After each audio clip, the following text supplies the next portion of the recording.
Hello, my name is Elena and I'm a teacher of English language and literature, and I would like to tell you about a program that I usually use during my online lessons. It's called Jalinga, and I would like to tell you about some functions of this program.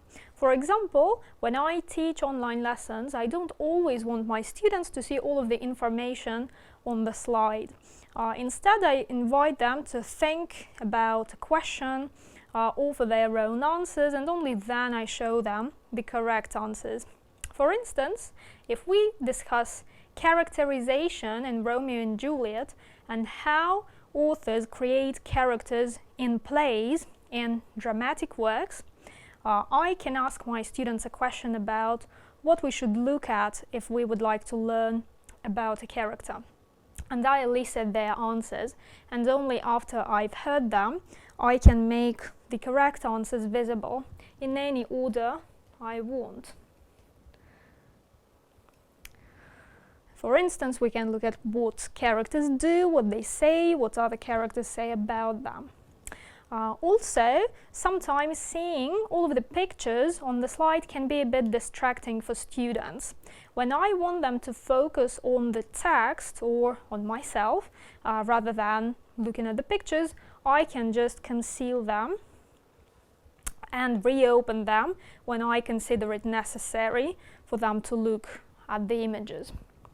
Another important function that I use a lot in my lessons is the opportunity to move the elements on the screen during the presentation itself.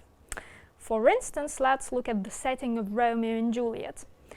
We can identify two main types of setting in this play, which are private spaces and public spaces. Then I invite my students to think about where we usually see Juliet, outside or inside, and of course my students will tell me that we usually see her at home or in church. So we place Juliet in this nice little house. Then Romeo, as a man in the Middle Ages, is usually to be found outside in the streets of Verona, fighting, talking with his friends, doing business.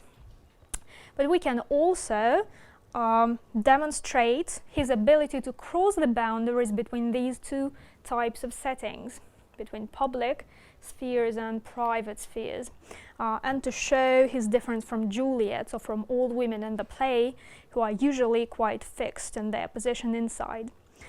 We can also ask the students to characterize these two types of settings using these suggested adjectives. For instance, private, public, violent, or peaceful.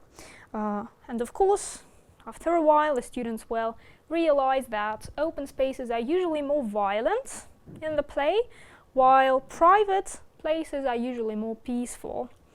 All of these functions or options that Jalinga has, I think, are quite useful because they make my lessons much more interactive, engaging, and therefore much more efficient and for students. And I recommend all of the teachers out there who teach online lessons to use this program. Thank you for your attention, and bye-bye.